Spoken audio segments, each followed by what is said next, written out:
A terrible story from the hotel. Hey there, fellow travelers. Welcome back to the channel. So, imagine this. After a grueling 14-hour flight, with jet lag hitting harder than ever, I finally land and make my way to what I thought would be a cozy retreat, a highly rated hotel I'd booked weeks in advance. My excitement was through the roof. Little did I know, I was about to dive headfirst into one of the most disastrous hotel experiences of my life. Buckle up, because today's story isn't just a rant, it's a deep dive into the complexities of the hospitality industry and what can go catastrophically wrong when standards aren't met. The hotel stood tall in the heart of the city, boasting a modern architectural design with a sleek glass exterior. From an engineering standpoint, the building utilized a curtain wall system that's supposed to be energy efficient. The surrounding neighborhood was classified as a mixed-use development area, a blend of commercial and residential spaces that urban planners often praise for economic vitality. Walking into the lobby, my first impressions took a nosedive. Despite the hotel's claim of a recent $2 million renovation, the decor screamed outdated, think clashing color palettes and worn-out furnishings. Studies show that first impressions in hospitality settings are formed within the first 7 seconds, and let me tell you, it wasn't looking good. Approaching the front desk, I expected a warm welcome. Instead, I was met with indifference.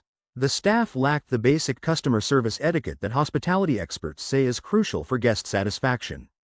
The check-in process was a mess. They couldn't find my reservation even though I had a confirmation number. According to a 2019 survey by J.D. Power, efficient check-in is one of the top determinants of guest satisfaction, and this hotel was failing miserably. After a frustrating check-in, I headed towards the elevators. Navigating the hotel corridors was like solving a poorly designed maze. The signage was confusing, an issue that goes against ADA guidelines for accessible design. The lighting was dim, not for ambiance, but seemingly due to inadequate lumens per square foot, a safety hazard and a breach of basic building codes. The hallways themselves were in disrepair.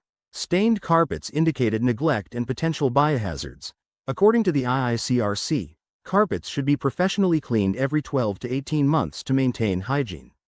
The peeling wallpaper suggested moisture intrusion, which could lead to mold growth, a serious health risk as per EPA guidelines. I passed by a few other guests who didn't look too thrilled either. One person was on the phone, loudly complaining about the lack of hot water, a fundamental amenity. Another guest mentioned overcharged fees, an unethical practice that violates consumer protection laws. These encounters hinted at systemic issues within the hotel's management. Finally reaching my room, I swiped the keycard only to find it didn't work.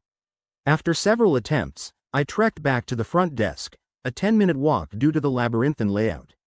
Back at the room with a new key, I managed to get the door open after wrestling with a faulty handle, which is a clear violation of the NFPA 80 standards for fire doors and hardware.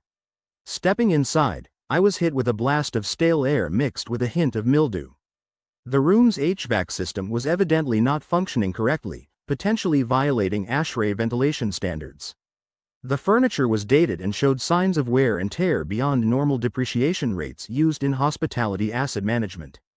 Looking closer, I noticed the bed linens were stained, a blatant disregard for sanitation protocols outlined by the CDC. The bathroom was worse. Visible mold along the grout lines and a leaking faucet wasting about 1.5 gallons of water per hour. This contributed to unnecessary utility costs and environmental impact. The TV didn't turn on, and the Wi-Fi signal was non-existent, despite the hotel's advertisement of high-speed internet access, a misrepresentation that could be considered false advertising under FTC regulations. As evening fell, I realized the room was infested with pests.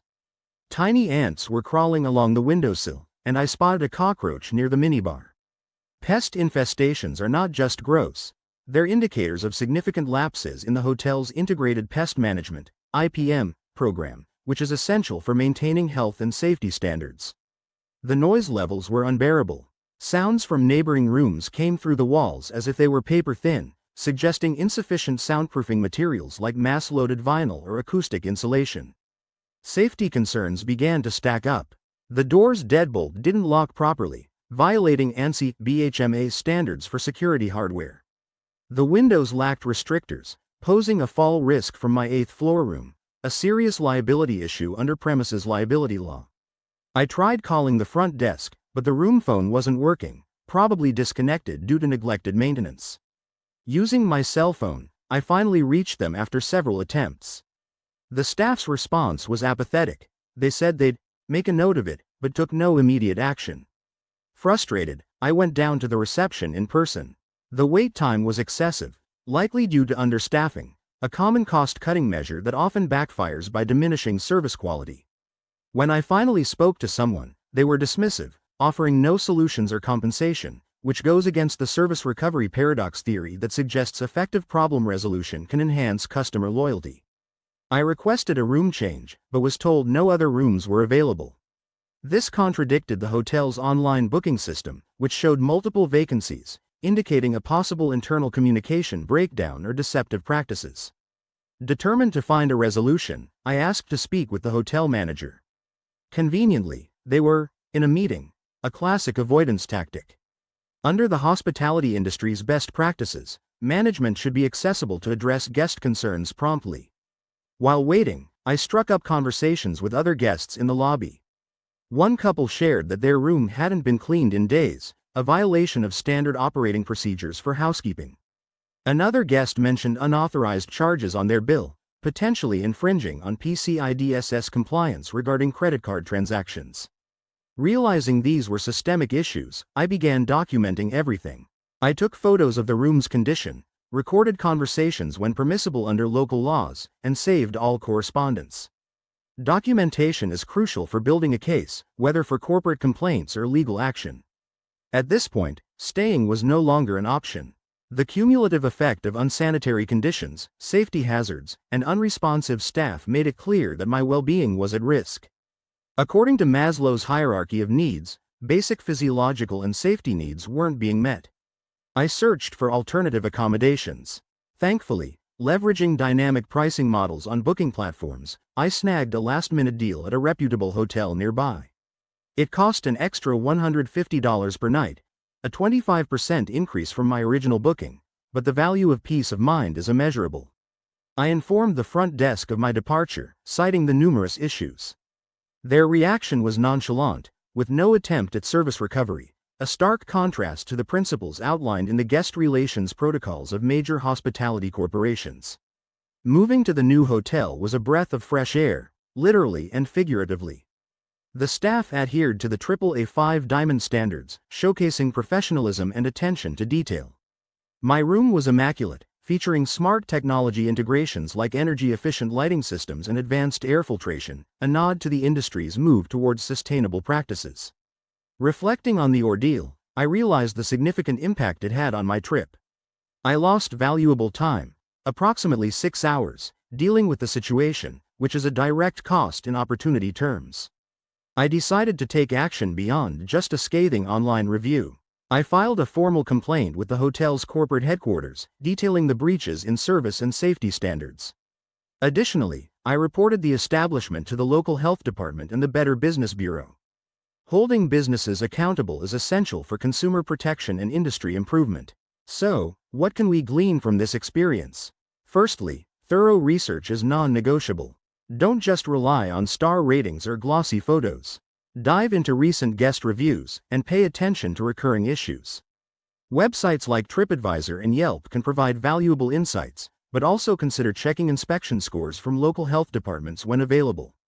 Secondly, always have a contingency plan. This could involve booking hotels with flexible cancellation policies or having a list of alternative accommodations. Lastly, speak up and share your experiences. By providing detailed feedback, you contribute to a culture of transparency and accountability. Remember, consumer feedback drives industry standards. Hotels are more likely to implement changes when they realize their reputation and revenue are at stake. This harrowing hotel experience was more than just an inconvenience, it was an eye-opener into the gaps that can exist within the hospitality industry. From the moment I stepped foot into that hotel, the warning signs were evident. Poor customer service, lack of maintenance, safety oversights, and general non-compliance with industry standards. On a personal level, it reinforced the importance of advocating for oneself and not settling for subpar conditions. I hope sharing this story equips you with knowledge and encourages you to stay vigilant during your travels. Together, we can push for higher standards and better experiences in the places we stay. If you found this video insightful, give it a thumbs up and hit that subscribe button for more deep dives into travel and industry analyses. Have you ever had a hotel horror story? Drop it in the comments below. I read every one of them. Let's build a community that's informed and empowered. Until next time, safe travels and stay savvy.